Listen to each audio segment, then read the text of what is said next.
There's no secrets for fat loss. At this point, all the information is out there. You can watch all the YouTube videos and podcasts and learn about calorie deficits, hormones, activity levels, and all the perfect diets. But the big question becomes, why don't we all have our ideal body? I'll tell you why. It's hard to execute the perfect plan in a chaotic world. A world that seems to work against our physique goals. Instead of listing all of the things that you've already heard before, we want to share some guidelines to follow for a lifelong journey in achieving and maintaining your best body. Number 1, have a real reason.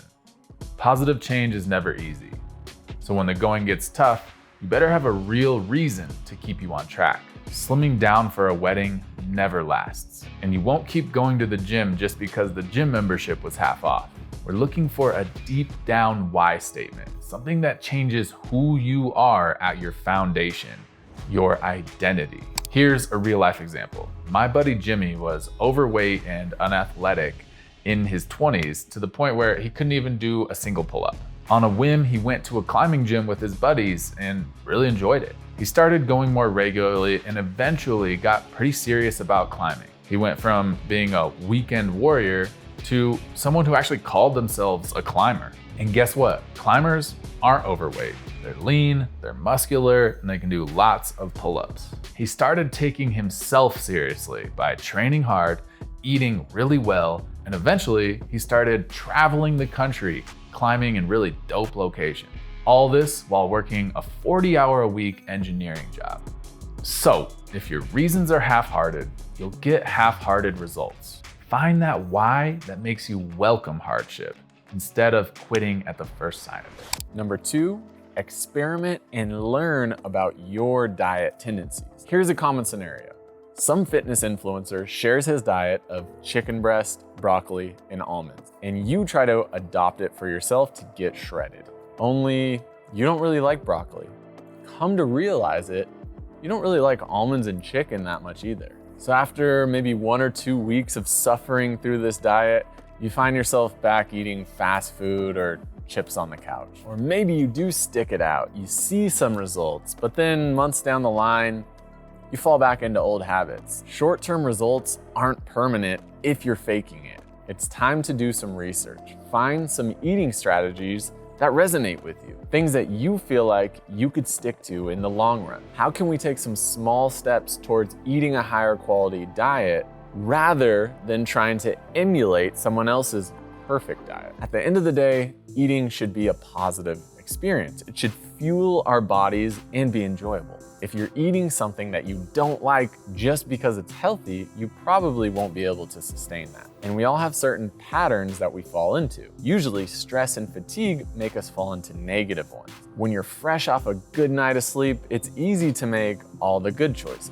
But when you're tired, sitting in traffic, and your shoulder's been bugging you, it's easier to say, forget it to the diet and eat that comfort food. This is where I find it's best to play the lesser evils game. When you're tired and you feel like you do need to indulge in something less than optimal, have some options ready to go that aren't, let's say, a full sleeve of cookies. Maybe instead some fruit, nut butter, and dark chocolate can scratch that itch, but not completely wreck you. One thing that I notice about people who are lean and fit versus people who get out of shape quickly is that people who are fit bounce back from mistakes. People who are out of shape tend to spiral downwards. We all give in to cravings eventually. We're human, we make mistakes. Even those guys on Muscle and Fitness magazine. But out of shape people tend to think that because they made one mistake, it's all over.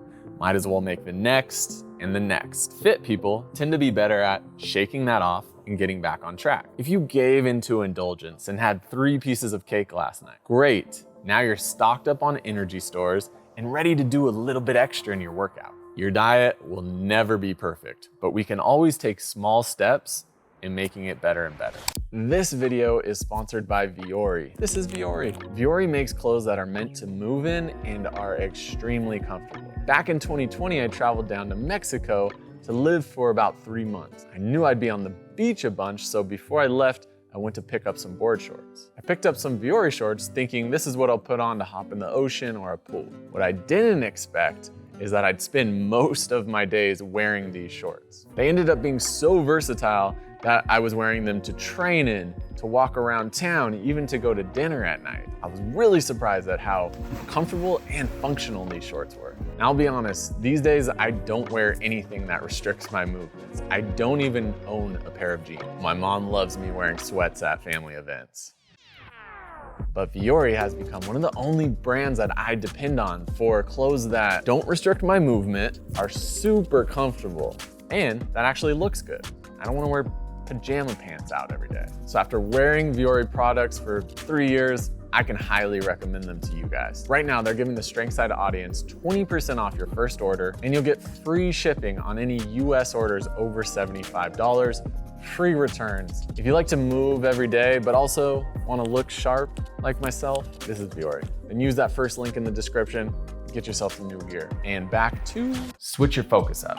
Instead of focusing so much on what you want your body to look like, focus on getting your body to do something it couldn't, especially something that would force you to change your lifestyle. This is a far healthier pursuit for your body and for your mind, and it's more sustainable in the long term. Besides cutting weight for a fight, athletes often don't manipulate their body. They just train and practice their sport religiously.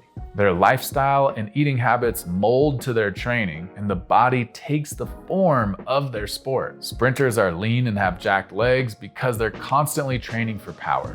Gymnasts are lean and have jacked upper bodies because they're constantly doing crazy calisthenics. And when you're setting your goals, choose big goals that create many different smaller goals. If you want to get your first muscle up, you'll have to get really strong at pull-ups and dips and have a strong core and potentially even lose some weight. If you want a stronger squat, instead of choosing an arbitrary number, set a goal that is a ratio between your body weight and the squat weight. That way, getting stronger in the squat gets you closer to your goal, but also losing weight would get you closer to your goal as well.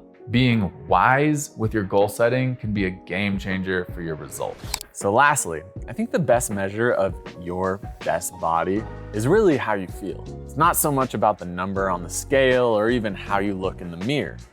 We know when we feel good, and we also know when we're moving towards that lazy, out-of-state shape. Let the feelings guide you. Prioritize your physical practice, fuel your body for quality and for performance, and above all else, enjoy yourself. It's kind of crazy how people that are having fun and enjoying themselves, their body looks better. Let us know in the comments below if you have some other principles for staying in shape over the course of a lifetime. You can support us by dropping a thumbs up, leaving a comment. If you're new here, subscribe to Strengthside, and remember to buy Viori products, and we'll see you in the next video.